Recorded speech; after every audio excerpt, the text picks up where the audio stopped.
በታጠቀችው የኒውክሌር የጦር መሳሪያ በምትከተለው ርዕዮተ ዓለም ለጎረቤቷ ደቡብ ኮሪያ ለአሜሪካና አጋሮቿ ስጋት ሆና የቆየችው ሰሜን ኮሪያ ባደረገችው አጠቃላይ ሀገራዊ ጉባኤ ላይ ንግግር ያደረጉት መሪዋ ኪም ጆንግ ኡን አሜሪካን አሸባሪ ሀገር በማለት መግለጽን ምርጫቸው አድርገዋል። ቀድሞም ከቅርብ ጊዜያት ወዲህ ወዳጅነቷን ከሩሲያና ቻይና ያጠናከረችው ሰሜን ኮሪያ በመካከለኛው ምስራቅ ጦርነት አሜሪካና እስራኤልን አውግዞ ከኢራን ጎን በመቆም እንደ ሩሲያና ቻይና ሁሉ ተመሳሳይ አቋምን ይዛለች።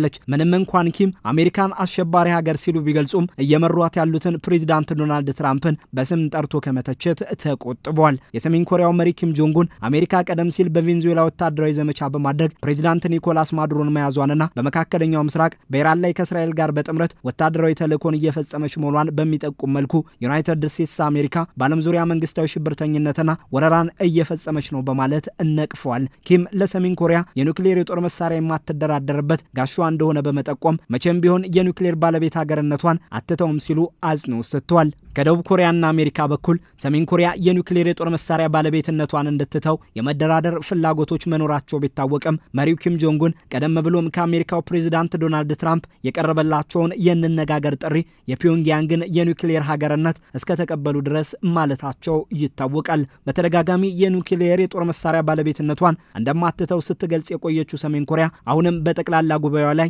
በመሪዋ ኪም ጆንግ ኡን በኩል አረጋግጣለች። መሪው ከፕሬዚዳንት ትራምፕ ጋር ስለሚኖር ቀጥተኛ ንግግር ዙሪያ ምንም ያላሉ መሆናቸው የዲፕሎማሲ በርን የመዝጋት አዝማሚያ መሆኑን ተንታኞች እየጠቆሙ ነው። ኪም ጆንግ ኡን በሰላም አብሮ መኖር ወይም በጠላትነት መቀጠል የሚለው የተቀናቃኞቻችን ምርጫ ነው ያሉ ሲሆን እኛ ምላሽ ለመስጠት ዝግጁ ነን ማለትን መርጠዋል። ኪም ጆንግ ኡን ይህንን መሰል ጠንከር ያለ ንግግር ያደረጉት የሀገሪቱ ፓርላማ ለሶስተኛ ተከታታይ ጊዜ በፕሬዚዳንትነት እንዲቀጥሉ እንደመረጣቸው ከታወቀ በኋላ ነው። በንግግራቸው በኒውክሌር የጦር መሳሪያ መታጠቃቸው ይበልጥ መተማመን ተስተውሎባቸዋል። ሰሜን ኮሪያ እንደ ቬንዙዌላ ወይም ኢራን አይደለችም የሚል ትርጓሜ ያለው ንግግርን አድርገዋል።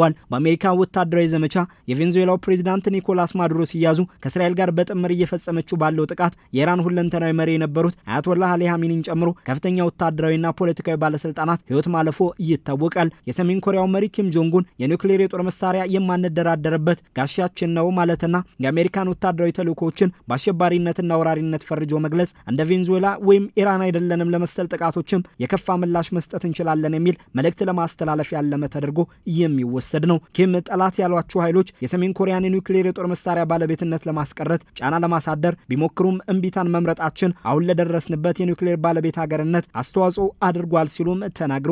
መሪው ለብሔራዊ ህልውና የኒውክሌር የጦር መሳሪያን ብቸኛ ዋስትና አድርገው አስቀምጠውታል።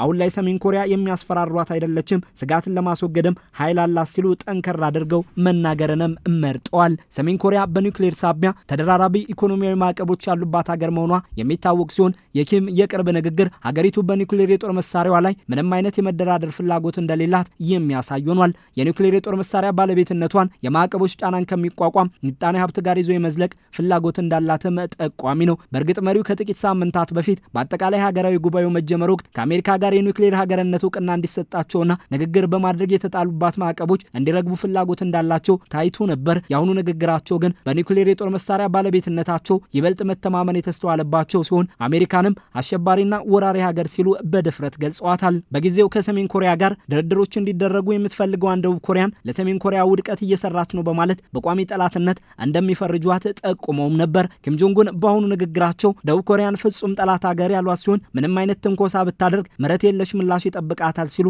ዝተዋል። በእርግጥ ኪም ጆንግ ኡን ደቡብ ኮሪያን በቁጥር አንድ ጠላት ሀገርነት መግለጽ የጀመሩት ከ2024 ጀምሮ ሲሆን አሁን ላይ በህግ ጭምር በጠላት ሀገርነት እንድትፈረጅ ጫና አድርገዋል። ይኸው አቋማቸው 10 ዓመታትን ያስቆጠረውንና ሁለቱን ኮሪያዎች አንድ የማድረግ ትርክት ላይ ውሃ እየቸለሰ ሆኗል። ቀደም ብሎ የሰሜን ኮሪያ የኒውክሌር ሀገርነት እውቅና እስከተሰጠው ለመደራደር ፍላጎት እንዳላቸው ያሳዩ የነበሩት ኪም ጆንግ ኡን በነባር መሪዎችና ዲፕሎማሲያዊ ስልቶች ከሚደረጉ ዲፕሎማሲያዊ እንቅስቃሴዎች መውጣት አለብን ያሉ ሲሆን ውጫዊ እንቅስቃሴዎች ከአዲሱ ብሔራዊ ክብርና ደረጃ አንጻር የተጣጣሙ መሆን አለባቸው ብለዋል።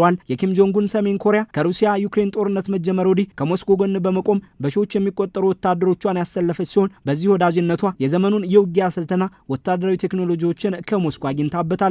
ኪም ጆንግ ኡን ለሶስተኛ ጊዜ መመረጣቸውን ተከትሎም የሩሲያው ፕሬዝዳንት ቭላዲሚር ፑቲን የእንኳን ደስ አለህ መልእክትን በማስተላለፍ ቀዳሚ ሆኗል። ፑቲን የሁለትዮሽ ግንኙነቱ ተጠናክሮ እንደሚቀጥልም ቃል ገብተዋል።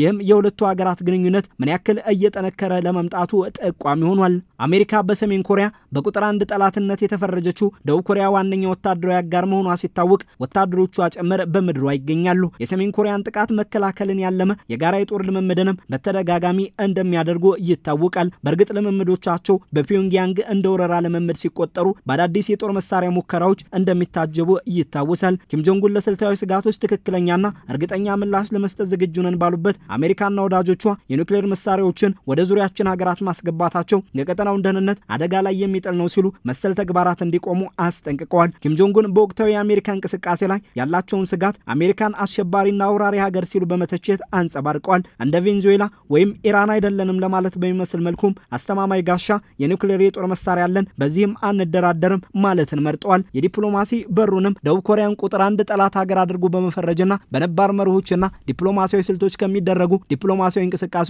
መውጣት አለብን ሲሉ ዘግተውታል። አዲሱ የዲፕሎማሲ በርም የሰሜን ኮሪያን ወቅታዊ ክብር የጠበቀ መሆን አለበት በማለትም ለዓለም በኒውክሌር ባለቤትነቷ ይበልጥ የምትተማመን ሰሜን ኮሪያ መምጣቷን ጠቁመዋል።